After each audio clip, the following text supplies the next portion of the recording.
Voilà, donc on vous remercie d'assister donc à une première projection visioconférence en direct d'une entreprise dans le cadre de la semaine de l'industrie.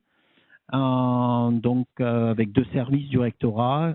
Vous avez la CAS, Cellule académique des sciences et technologies, et le DAFPIC, Délégation académique des formations professionnelles initiales et continues. Voilà, donc merci à l'entreprise Meridies de nous accueillir aujourd'hui. Et pour présenter, je vous laisser la parole, tout simplement. Merci. Bonjour à tous. Merci de nous avoir sélectionnés déjà aussi pour vous faire partager notre expérience et notre entreprise. Donc, moi, je suis Magali Schubert. Donc, je vais vous présenter l'entreprise Meridies qui a été créée en 99 par Alain Dallot, qui n'est autre que mon père. Donc, Meridies, c'est une PME, PMI d'une vingtaine de personnes à l'heure actuelle. Aujourd'hui, Meridies est présent sur tous les secteurs sauf le nucléaire et l'aéronautique. On distribue nos produits à peu près à 80% sur la France et 20% sur l'Europe. On transforme tout type de matériaux, donc aussi bien des matériaux dits de commodité comme des polyolépines ou des matériaux dits à très haute performance, donc avec des contraintes de moulage pouvant aller jusqu'à 400 degrés au niveau de la transformation. On travaille également sous référentiel ISO 9001, donc avec des 9001 version 2015 et 13485. Donc ça veut dire des normes qualité, de traçabilité. C'est important aujourd'hui aussi de pouvoir se démarquer avec des normes. Voilà, on travaille essentiellement sur des petites et moyennes séries. Donc ça veut dire qu'on va faire des séries de 300 pièces à 10 000 pièces en fait. Voilà, c'est de cette manière-là qu'on se démarque. Donc je vais vous présenter différents produits. Tout d'abord, là c'est d'actualité en fait. La semaine dernière, c'était la semaine du compostage. Donc on fait un lombricomposteur. Donc voilà, toute la plasturgie, le design industriel a été fait sur la région Occitanie. Et par exemple, c'est un produit qui a été distribué par la mairie de Paris, par Anne Hidalgo, la semaine dernière. Voilà, il y en a 3000 qui ont été distribués. Tout est made in Occitanie. Voilà. Alors, on fait également le conditionnement final. Hein. On va de la production au conditionnement final. Ensuite, on travaille pour des fromageries. Donc là, c'est pareil. On va avoir des matériaux avec un contact alimentaire, avec des cahiers des charges un peu plus renforcés. Donc, on a par exemple, on a des cotes à respecter.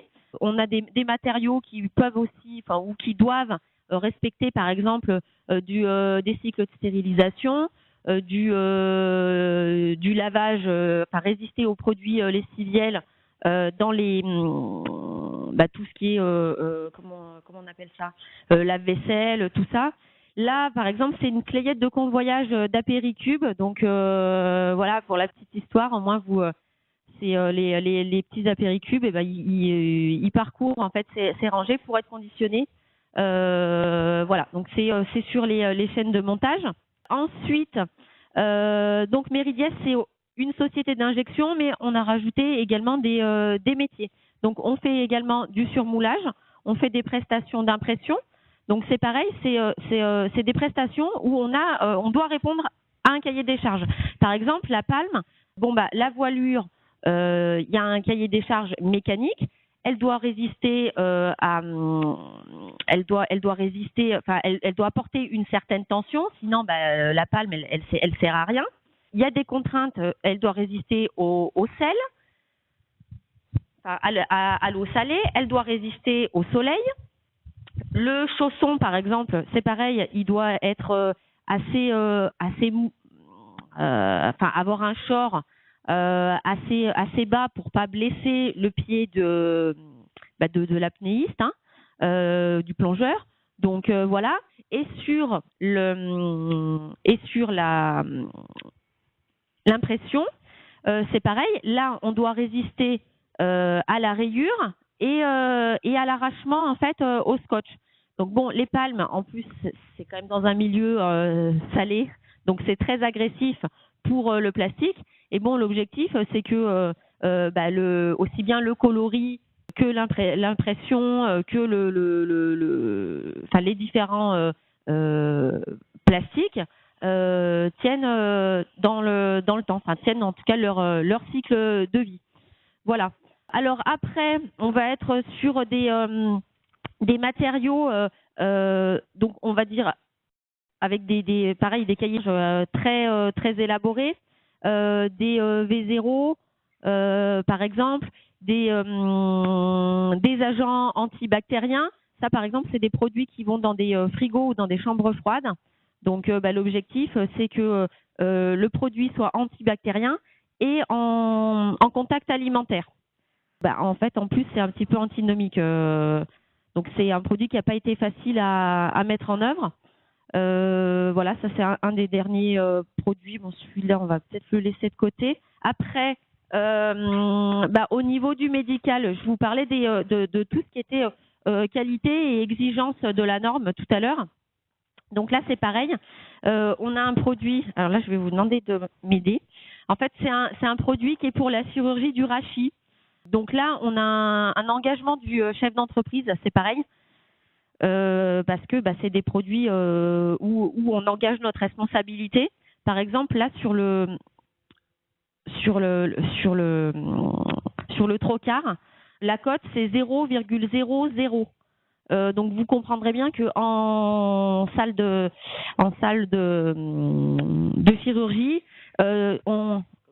c'est ça, on n'a pas droit à l'erreur, donc il n'y a pas de tolérance. Voilà. Donc on a des responsabilités. La qualité, enfin je veux dire, c'est le contrôle qualité est primordial. Alors en fait, le produit, c'est normalement, je vais faire une démonstration. Le chirurgien le met sur la colonne. Il visse sur la colonne et les petites sphères réflectives prennent une photographie du corps en fait. Derrière, ils enlèvent ça et en fait le chirurgien vient piquer et la position est indiquée, sphères donc réflectives qui reprennent la position à prendre. Voilà, donc après, ça c'est pareil, donc la stérilisation, elle n'est pas faite chez Meridies. C'est un produit qui ensuite est jeté. Donc voilà. Après, on a des marchés sur de la moto, sur des pare-boues. On effectue aussi des prestations de montage.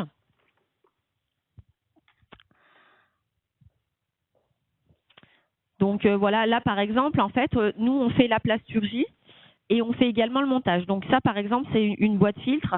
On a 25 opérations de montage.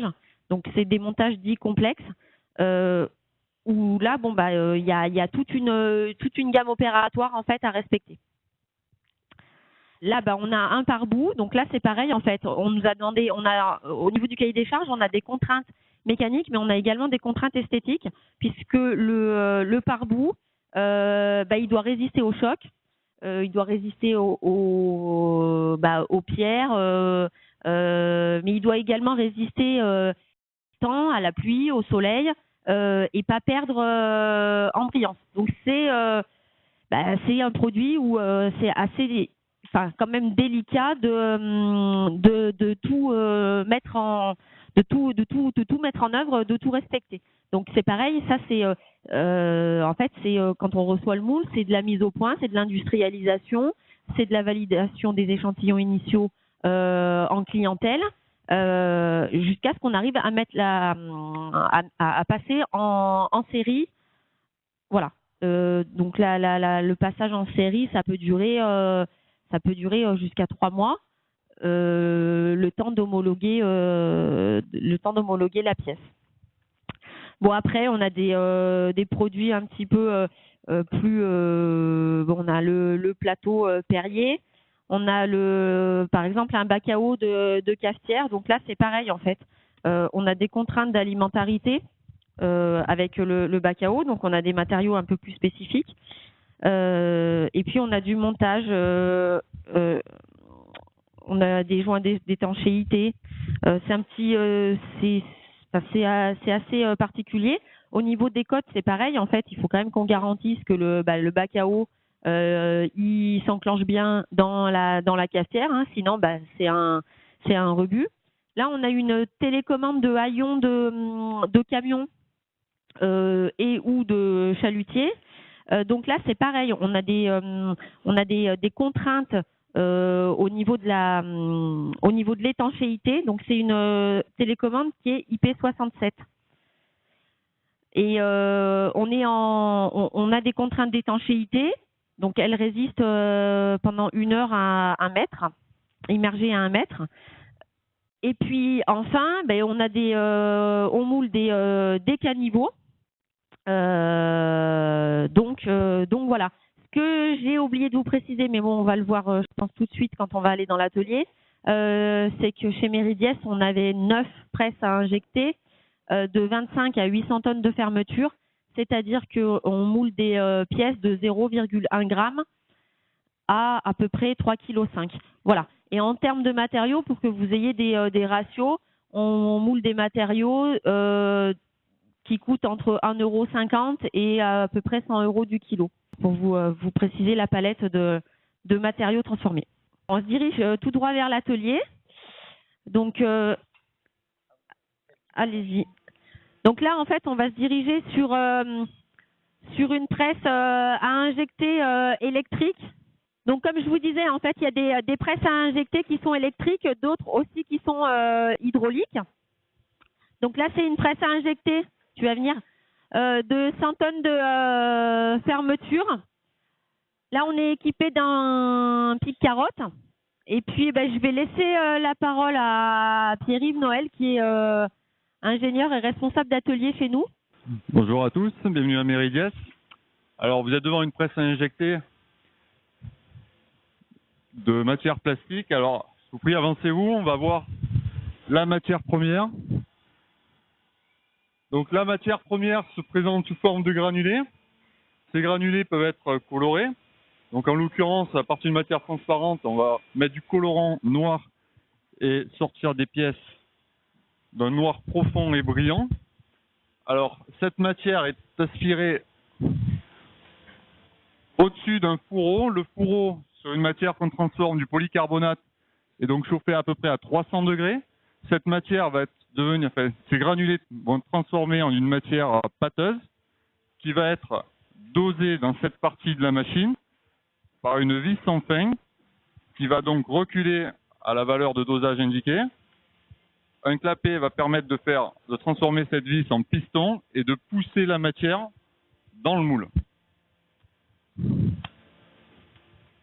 À cette étape-là, la matière sous forme pâteuse va être refroidie, va reprendre la forme du moule. Donc là, en l'occurrence, il y a 2 pièces. Donc une pièce de ce type-là. Donc là, on est sur des cycles d'à peu près 30 secondes de refroidissement pour générer ce produit. L'opérateur ensuite récupère les pièces et les conditionne en emballage produit fini. Vous avez peut-être des questions à poser. Donc vous dites votre établissement et vous pouvez poser des questions. Quelle est la puissance de vos machines? Alors la puissance d'une machine, on va parler nous en tonnage. En fait, ça correspond donc à, vous ferez le calcul, vous réviserez vos formules. Donc ça correspondra à une pression, une force de pression de fermeture. Donc la fermeture, c'est la force qui va exercer, c'est la partie mobile sur le moule. Donc là, on est sur une machine qui est une 100 tonnes. À l'opposé, là-bas, une autre machine du même type, ce sera une 400 tonnes. Donc ce qui va déterminer la force de la machine par rapport à la pièce qu'on doit faire, c'est la surface injectée. Et donc à Meridies, nous avons des machines entre 25 tonnes et 800 tonnes de fermeture. quel est votre parcours professionnel? Alors, je suis titulaire d'un bac scientifique. Après, je suis passé par la fac de Montpellier où j'ai fait un DUG en matériaux, donc accès physique-chimie. Et après, une école d'ingénieur. Donc, l'école, c'est Polytech à Montpellier. Donc, matériaux, spécialité matériaux, avec après une spécialisation en production. Donc, moi, ça fait 11 ans que je suis là. Donc, en fait, j'ai été embauché. J'avais fait d'abord mon stage de première année intitulé Découverte de l'entreprise. Donc, un stage opérateur. Donc, qui m'a décidé à m'orienter vers les métiers de la production. Et aujourd'hui, donc, j'occupe un poste de chef d'atelier où je m'occupe de tout ce qui est montage, outillage et lancement de production. Sur une machine, est-ce qu'on peut avoir plusieurs matières différentes? Alors, pas chez Meridies. Donc, nous n'avons pas de machine de ce type-là, mais il existe effectivement des machines bi-injection, voire tri-injection. Et là, quand vous passerez dans l'atelier un petit peu plus loin, vous verrez une pièce qui est surmoulée. Donc, on a fait la première partie et on vient faire un joint autour. Et c'est des choses qu'on pourrait imaginer en bi-injection. Bon, c'est évidemment un procédé qui coûte un peu plus cher et qui nécessite des volumes que nous n'avons pas actuellement. On se posait la question sur l'outillage, notamment les moules. Est-ce que vous faites les moules ou vous êtes un fournisseur? Et combien coûte un moule? Moi, je vais peut-être répondre à la question. Donc, en fait, la fabrication des outillages, c'est une activité qu'on avait jusqu'en 2005. En 2005, on a souhaité se recentrer sur l'injection. Donc, à l'heure actuelle, on est client de moulistes. Donc, nous, en fait, on fait à peu près 80% on fait faire à peu près 80% de nos outillages à l'heure actuelle en Chine. 20% en France. On s'est dirigé vers la Chine à cause de l'enveloppe budgétaire des clients. Donc voilà, un outillage, il faut savoir que ça commence à partir de 15 000 euros. Selon la technicité de l'outillage, ça peut aller jusqu'à 150, 200 000 euros. Donc voilà, ça dépend de la pièce, de la complexité de l'outillage, des retraits. Enfin, on va se diriger un petit peu plus tard là dans la visite vers la maintenance et les outillages. Donc vous verrez ça un petit peu mieux. Donc bon, après pour terminer, comme je vous disais, nous on est acheteurs d'outillage. Alors par contre, toutes les revues de contrat, les revues de conception, les validations de faisabilité sont faites en interne chez Meridies pour garantir la bonne moulabilité sur nos presses. Voilà, ça c'est notre responsabilité de valider que la pièce va bien se mouler et être conforme au cahier des charges et au plan du client. Alors, des moulistes qui sont dans la région, oui, il y en a. Il y en a un qui est à côté d'Anduze, qui s'appelle CFO. Après, le bassin de la plasturgie et des moulistes, ça reste Oyonnax, ça reste la région d'Oyonnax et on va dire surtout Rhône-Alpes. Après, il y a beaucoup de moulistes français qui ont aussi une double casquette, soit dans les pays de l'Est, soit en Asie. On va continuer, on va partir sur une presse en semi-automatique, donc où là on a l'intervention, semi-automatique, ça veut dire qu'on a l'intervention humaine d'une personne. Voilà. Là, la presse que vous venez de voir est en automatique, donc avec un pic-carotte, ça peut être aussi des robots, on verra tout à l'heure. Là, on est sur du semi-automatique. Donc voilà, donc là je vais vous présenter en fait le poste. Donc la presse, c'est une presse à 200 tonnes de fermeture. Donc là au poste en fait, là la personne, donc le produit final c'est ça, et il y a un surmoulage d'aimant à faire. On a notre opératrice qui, je précise, a 20 ans d'ancienneté chez Meridies. C'est une des premières embauchées. Elle est toujours là. Donc une personne pleine d'expérience en fait qui elle vient déposer l'aimant et Ah oui, là maintenant on est plus sur l'aimant. En fait, elle a déposé précédemment l'aimant et on a moulé la partie orange. Et là, en fait, elle vient déposer donc la pièce pour faire le surmoulage en matière élastomère. Voilà, le surmoulage d'étanchéité. Donc au niveau du poste, en fait, donc la personne, elle a une gamme de contrôle. Donc et sur la gamme de contrôle, en fait, il y a tous les points de contrôle au niveau des, par exemple, des bavures, des brûlures, des retassures, des huiles, des graisses, des traces blanches qui peut éventuellement y avoir. En fait, tous les points à contrôler sont identifiés. Voilà, donc là c'est la gamme de contrôle qui est propre à chaque fabrication. Et puis également, on a un ordre de fabrication. Donc l'ordre de fabrication, en fait, il recense le nombre de produits à faire lors du lancement. On recense également le pourcentage de colorant, par exemple, le nom de la matière,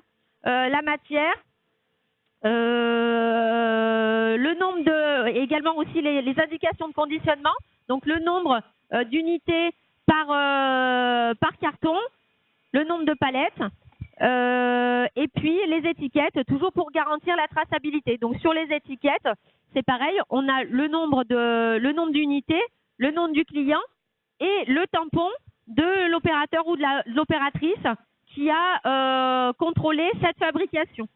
Voilà. En cas de litige, on pourra retracer la fabrication du produit et également remonter au lot de matières transformées. C'est bon, merci. Donc là, on va continuer sur, donc vous voyez notre partie atelier. On va continuer sur la partie outillage, où on prépare nos outillages, on change les versions, on peut être amené à les graisser avant de les ranger, donc pour les protéger ou faire des petites réparations. Donc chez Méridiès, juste avant de laisser la parole à Franck Malin, on a un peu plus de 500 outillages de référencés. Voilà. Bonjour, donc Franck Malin, je suis à Méridiès depuis une vingtaine d'années, depuis le démarrage de l'entreprise. J'ai une formation ingénieur plasturgiste et aujourd'hui je vais vous présenter un petit peu les outillages, ce qu'on appelle les moules ou les outillages. Donc pour faire une pièce plastique, j'imagine vous avez eu quelques explications du processus d'injection, des granulés jusqu'au moule. Donc ici on a un moule, les deux morceaux du moule, la partie fixe du moule, la partie mobile du moule, c'est ce qui va nous permettre de faire la pièce. Ça c'est la pièce qui est moulée. Donc la matière plastique arrive derrière ce pavé d'acier. Elle vient se répartir dans toute la partie qui a été usinée pour réaliser la pièce avec une partie qui ne nous sert pas, qui est la carotte, qu'on va recycler pour pouvoir faire des économies et être dans une démarche développement durable. Là, on a la partie mobile du moule. C'est la partie dans laquelle va se trouver la pièce une fois que le moule va s'ouvrir. Et il va falloir venir faire sortir la pièce, extraire la pièce de la partie mobile, donc l'éjecter. Et ça, on va le faire grâce à tout un système de tiges, on appelle ça des éjecteurs, qui vont venir sortir la pièce, la dévêtir. Donc la pièce va être comme ceci. Et ensuite, quand ils vont rentrer, la pièce va tomber, tout simplement, ou être prise par un robot ou un petit carotte. Voilà. Donc les moules chez nous peuvent aller, disons, de à peu près 50-100 kg pour les plus petits, à beaucoup plus gros jusqu'à 6 tonnes pour les très gros qui vont sur notre grosse presse 800 tonnes. Donc en fonction de la taille de la pièce et surtout du poids de la pièce, on va avoir différentes tailles de moules et différentes géométries.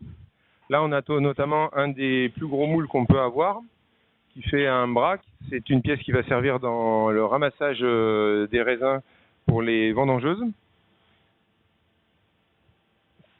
Ça, c'est une pièce de démarrage, c'est-à-dire qu'avant qu'on puisse faire des pièces conformes pour livrer aux clients, nous, on a un certain temps de mise en route où on va fabriquer quelques pièces qui vont être non conformes pour différentes raisons, soit parce qu'elles ont des bavures, soit parce qu'elles ont des défauts de points noirs ou différentes impuretés. Et à partir d'un certain temps, on va dire 10 minutes, un quart d'heure, on arrive à faire des pièces conformes qui vont être de ce type-là, par exemple, et qui vont être livrées telles quelles aux clients, emballées, prêtes à être montées sur les machines. Là, on est sur des moules qui font, rien que ce petit morceau, ça fait 1 tonne, et ça fait environ 2 tonnes. Donc au niveau manutention, il y a un certain nombre de précautions à prendre pour pouvoir monter ces moules sur la machine, que vous verrez tout à l'heure, la plus grosse machine qu'on a à Méridiès. À l'intérieur du moule, c'est, on va dire, comme un gruyère, c'est-à-dire que comme on va injecter du plastique qui va être très chaud, là, environ 250-300 degrés, petit à petit le bloc d'acier va s'échauffer. Donc pour éviter ce problème-là, on a une régulation, c'est-à-dire que vous imaginez un gruyère avec des circuits d'eau de partout à l'intérieur qui vont venir prendre les calories. Donc on a une arrivée d'eau froide qui va en permanence maintenir le moule à une température constante, voilà, afin d'avoir quelque chose de stable tout au long de la production. Il y a une petite présentation aussi par rapport à votre parcours professionnel. Et moi, j'ai donc fait un bac scientifique pour intégrer ensuite une école d'ingénieur à Lyon, donc l'ITEC, qui est spécialisée dans la plasturgie ou d'autres options aussi. Moi, je me suis orienté dans la plasturgie et après une première expérience dans une autre entreprise plasturgie, j'ai rejoint Méridiès pour démarrer avec Monsieur Dalloz l'entreprise. Je suis passé par la qualité au départ, service qualité. J'ai ensuite intégré le service production. Et aujourd'hui, je gère en tant que responsable de production et responsable technique tout le personnel Méridiès avec une équipe qualité, une équipe technique et une équipe aussi logistique. Donc on est une douzaine de personnes. Moi, mon poste va consister à la fois à avoir une grosse partie relationnelle client, gérer toutes les commandes, confirmer des délais, dialoguer avec les clients pour les problèmes qualité, logistique ou autres, et tous les nouveaux projets aussi. On a un contact client. Et à une autre partie, on va dire, plus opérationnelle dans l'atelier, où on a le management des équipes et les interventions techniques en cas de problème, venir amener un œil un peu expert pour débloquer les situations et trouver des solutions aux problèmes. Parce que la production, c'est perpétuellement des aléas qu'il faut gérer et qu'il faut, disons, solutionner. Voilà. Donc en fait, j'alterne entre le téléphone qui est toujours avec moi pour les clients quand on a des besoins urgents. En plus, le monde du travail a un petit peu changé. Aujourd'hui, les clients ils veulent des réponses tout de suite. Donc même les mails, certaines fois, ça suffit pas. Ils ont besoin d'une réponse rapide. Et à côté de ça, une autre partie du temps, eh ben, je suis dans l'atelier opérationnel au contact et du personnel et de toute l'approche matière, moule et technique. Voilà. D'accord, mais écoutez, peut-être on va passer à une série de questions. Quel est le salaire d'un technicien? Alors au niveau de la plasturgie, en fait, on dépend d'une convention, la convention de la plasturgie. Donc tous les niveaux de salaire sont répertoriés en fonction des compétences, des diplômes, de l'ancienneté. Normalement, un technicien, il démarre à 1 800 € brut par mois. Voilà. Après, c'est les compétences et l'ancienneté et l'investissement du salarié, comme partout, qui font le reste pour la progression. Quel est l'équipement que vous avez au niveau de sécurité? Au niveau sécurité, donc il y a 2 niveaux d'équipement. Soit en ce qui concerne une partie du personnel de production, il n'y a pas de risque particulier, auquel cas il n'y a même pas besoin des chaussures de sécurité. On a simplement, nous, en fait, des vêtements qui nous sont fournis pour avoir, disons, quelque chose d'homogène et une unité. Mais il n'y a pas disons, de protection particulière. Alors, on a les casques anti-bruit pour les gens qui le désirent. Et sinon, tout le personnel technique qui vont avoir des interventions et manipuler des charges un peu plus lourdes ont une obligation d'avoir des chaussures de sécurité. Voilà. On n'est pas du tout soumis au port du casque. Les lunettes de protection en cas d'utilisation de broyeurs, parce qu'il peut y avoir des petites projections. Sinon, on a exceptionnellement besoin, quand on va faire une intervention sur la presse dans des zones chaudes, 200-250 degrés, gants haute température. Sinon, on n'a pas d'équipement particulier, puisqu'on n'a pas, en fait, on n'est pas dans un secteur où il y a des risques particuliers.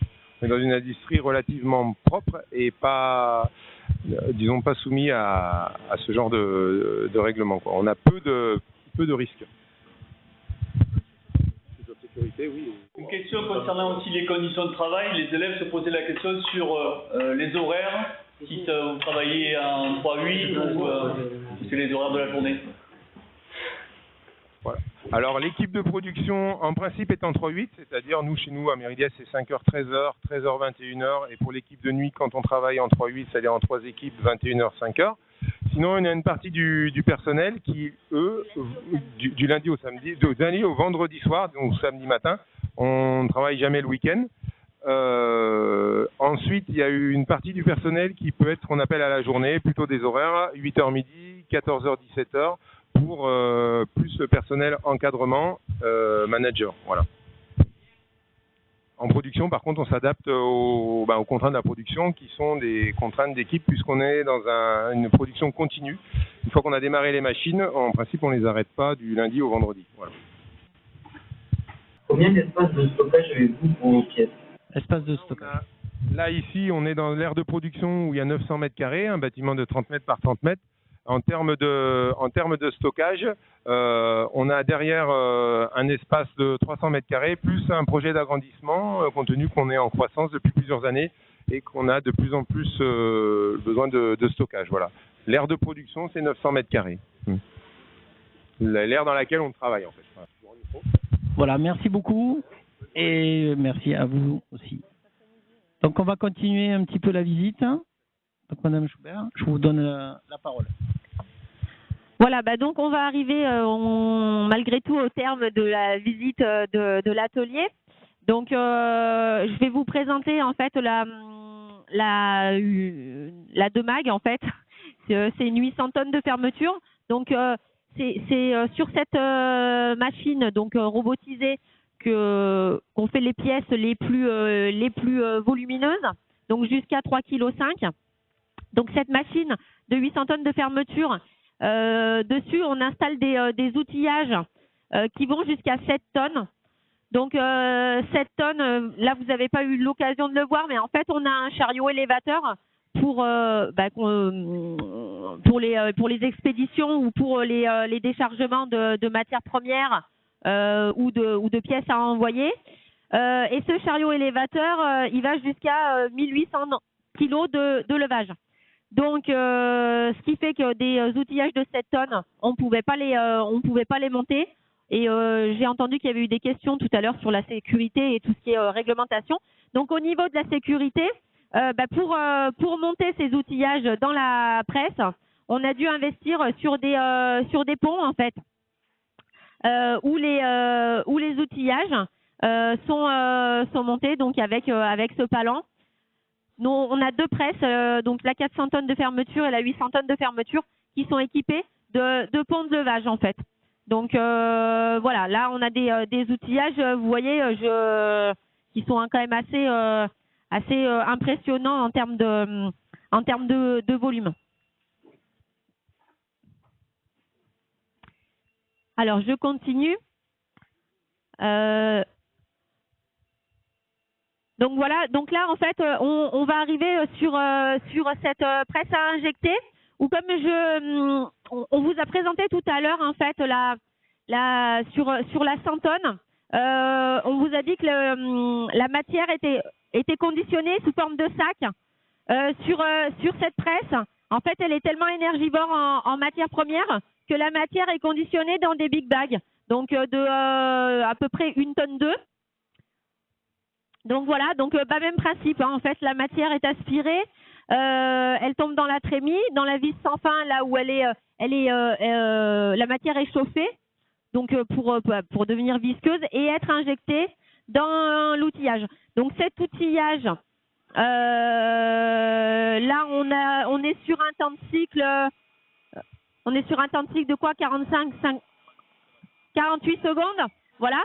Donc, je ferai intervenir Lionel Gauthier, en fait, qui est chez nous, pour qu'il vous explique, en fait, toute la robotisation, tout le programme robot, tout ce que ça engendre, en fait. Donc, cette presse, elle est équipée d'un robot 3 axes, et on va se diriger de l'autre côté. Vous verrez que, voilà, là, le robot, il a pris la pièce, et il va faire la dépose sur le tapis de l'autre côté. En termes de programmation de machines, on peut dire aussi qu'on est sur des équipements, enfin sur des iBed avec des touchpads. Tout ce qui est programmation machine, en fait, à chaque fois qu'on refait une production, on ne refait pas les réglages. Les réglages sont enregistrés et donc on va les rechercher et ils sont réintégrés via maintenant des clés USB. Donc voilà. On va se diriger de l'autre côté. Et puis, si je vais vous passer la parole, Lionel. Donc là, je ne sais pas si vous avez des questions à poser à Lionel. Voilà. Bonjour, donc on aurait voulu avoir déjà une présentation au niveau de l'automatisme et des robots. Pas de souci. Alors, bonjour, donc je me présente, Lionel Gauthier. Alors moi, donc je suis ici, donc ça fait 4 ans. Donc mon cursus, j'ai fait un BTS en conception et réalisation des systèmes automatiques. Ensuite, j'ai poursuivi avec une licence en chef de projet, donc en gestion de production. Et donc j'ai terminé un master, donc QSE, qualité, sécurité, environnement, pour être donc aujourd'hui responsable qualité, sécurité, donc chez Meridias. Donc, je m'occupe également donc de tout ce qui est robotique, donc la programmation de robots. Donc, on a une marque qui est bien chez nous, c'est Whitman. Donc, elles sont équipées sur 6 presses de 9, enfin 6 presses sur 9 qu'on a. Donc, la programmation se fait en ST. Donc, une programmation ST au niveau de ces robots. Donc, ce qui permet en fait d'être assez libre au niveau de la programmation. Donc, à savoir pour la programmation robot, donc c'est spécifique à chaque pièce. Il y a des mains de robots qui sont faites en fonction de la pièce et de la géométrie de la pièce. Parce que si vous regardez la pièce, vous avez donc différents éléments qui perturbent la prise de la pièce. Donc, en fait, il faut les prendre sur des surfaces planes ou quand on ne peut pas avec soit des doigts préhenseurs, soit des pinces. Donc là, c'est pris par ventouse car on a des surfaces planes. Donc, en fait, chaque main est réalisée en fonction de la pièce qui est injectée. Et après, tous les programmes donc, sont enregistrés pour pas qu'à chaque fois on ait à refaire le programme et donc que ça aille plus vite. Ensuite, donc, tous les nouveaux robots permettent en fait de séquencer l'avance du tapis, donc ce qui permet de faire des avances pas à pas, ce qui permet en fait de gagner du temps opérateur et donc de gagner en rentabilité. Ce qu'il y a à savoir, c'est que tous les robots en fait, tous les robots BIMAT permettent aussi de programmer donc un robot 3 axes, donc comme vous a dit Madame Schubert tout à l'heure, donc une descente en Y, une avance en X, une translation en Z, mais ils peuvent également permettre 2 rotations, une dans le sens A et une dans le sens B, ce qui permet également de palettiser dans des cartons. Donc là, c'est pas possible pour cette production-là, mais on peut également directement faire de la palettisation avec ces robots. Donc en fait, c'est un métier qui est assez polyvalent car il y a énormément de choses à voir. Donc de mon côté, j'ai tout ce qui est la partie donc qualité, sécurité, environnement, mais il y a également tout ce qui est opérationnel avec la programmation de robots, la relance de presse tout ce qui est au niveau qualité produit, relations clients. Donc c'est vraiment des métiers dans la plasturgie qui sont assez variés et qui nous permettent donc de voir plusieurs métiers en un seul poste, quoi. Donc après, je vais repasser la main, je pense, à Madame Schubert ou à... Vous avez des questions? Est-ce que vous avez des questions? Oui, on va en profiter. Quelques questions qui pourraient vous être posées sur le métier ou sur la partie programmation. Qui c'est qui assure la maintenance s'il y a un problème sur la machine ou sur l'automatisme? C'est moi qui m'occupe également de la maintenance robot et un peu machine aussi. Donc c'est des robots en fait qui sont assez complexes dans leur fabrication. Donc ce qui est bien avec cette marque-là qui est Whitman, donc c'est qui a une hotline qui est assez performante. Et donc en fait ça nous permet donc de réaliser nous-mêmes la maintenance. Bon, bien sûr il faut avoir toute la connaissance en mécanique et pneumatique, programmation, mais ça nous permet quand même de réaliser des opérations de maintenance curatives, voire même préventives. Donc, ce qui est fait sur ces robots-là. Merci beaucoup. Donc, on va terminer le circuit. On va revenir dans le showroom pour discuter un petit peu avec Sophie Viguier. Donc, tout en cheminant, Sophie Viguier, est-ce que tu peux nous présenter déjà ce que tu représentes? Exactement. Bonjour à toutes et à tous. Alors, du coup, je m'appelle Sophie Viguier.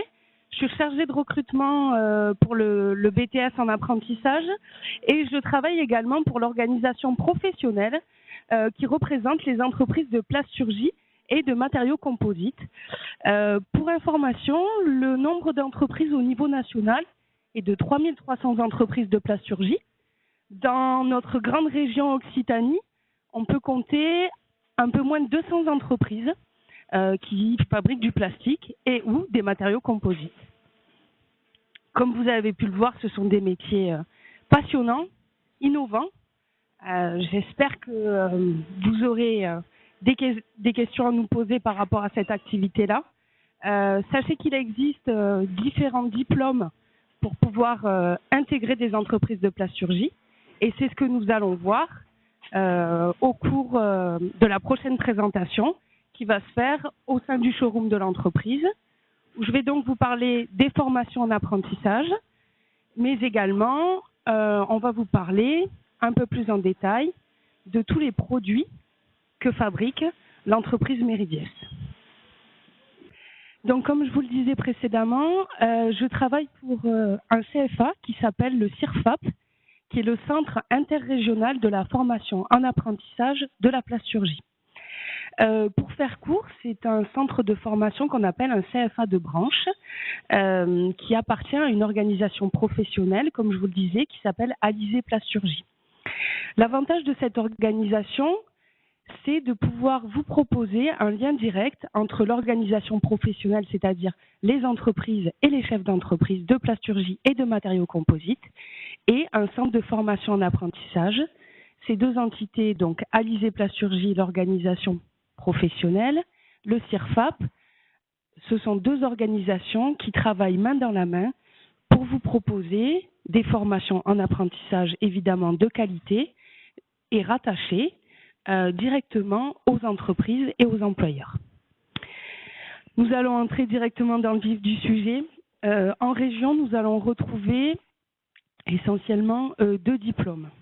Le bac pro, plastique et composite, qui va se faire en initiale au lycée Charles Aliès à Pézenas et au lycée Rosa Luxembourg à Canet-en-Roussillon, du côté de Perpignan. Et alors, le but de ce bac pro est de former des opérateurs, des personnes qui seront capables de prendre en charge la fabrication d'un produit et travailler directement avec les machines, comme vous avez pu le voir au sein de l'atelier de production précédemment. Nous allons ensuite vous proposer et vous parler du BTS Europlastique et Composite, qui lui se fait en apprentissage au lycée Rosa Luxembourg, donc à Canet-en-Roussillon. La principale différence entre le bac pro et le BTS est, on va dire, l'analyse que pourra faire le technicien à l'issue de son BTS et durant ses périodes d'alternance à l'école. Donc, pour faire simple, le premier semestre, lors du BTS, va permettre à l'apprenti de comprendre comment fonctionne un atelier de production, comment fonctionnent les machines, comment on fait le plein de matières premières, comment on change et on monte les moules sur les presses injectées que vous avez vues précédemment. Et évidemment, comment ensuite on va régler les machines et chercher à optimiser un maximum la production. Ensuite, nous allons retrouver 3 niveaux, la licence professionnelle, le master et le diplôme d'ingénieur. Tous ces diplômes se font en apprentissage dans la région lyonnaise, Dijon et Saint-Étienne. Nous allons avoir une licence polymère qui va être en lien avec la recherche de matière. L'éco-conception, qui est un sujet très à la mode, éco comme économie, éco comme écologie. L'idée est de pouvoir proposer aux apprentis de réfléchir à la formulation et à la mise en production d'un produit avant même qu'il soit mis en production. Tout ce qui va être en lien avec les plastiques innovants, comme par exemple la plastronique, c'est un mélange entre le plastique et l'électronique. C'est un nouveau sujet d'étude qui fait lieu ici d'une licence professionnelle. Nous avons ensuite 2 masters, un qui est spécialisé, toujours pareil, dans les matières plastiques et tout ce qui est éco-conception, et en plus, suite, un master plus en lien avec les procédés de transformation. Et pour finir, 2 diplômes d'ingénieurs qui se font en partenariat avec l'INSA à Lyon et l'ITEC également à Lyon. L'idée est de pouvoir vous montrer à travers tous ces diplômes qu'on peut envisager une carrière longue et riche au sein des entreprises de plasturgie et de matériaux composites. Nous allons à présent passer la parole à Magali Schubert qui va nous parler de l'entreprise Meridies. Bon, me revoilà. En fait, l'objectif, c'est de conclure la visite de l'entreprise. J'espère que ça vous aura plu, qu'on aura su, toute l'équipe Meridies aura su, en tout cas, vous transmettre l'envie de rentrer dans la plasturgie, de continuer dans cette voie-là. Il y a du travail. Il y a de l'envie, c'est des produits innovants d'avenir. Donc voilà, j'espère qu'on aura suscité des vocations. Et puis n'hésitez pas à nous le faire savoir, en tout cas, si ça vous a plu et que ça vous a donné des idées. Voilà. Vous pouvez nous retrouver sur le site internet du CIRFA, donc le Centre interrégional de la formation en apprentissage de la plasturgie. Sur le site internet, vous allez retrouver toutes les informations sur les diplômes et comment vous inscrire et comment, pourquoi pas, proposer votre candidature pour l'entreprise Meridies en apprentissage. Voilà. Merci. Merci.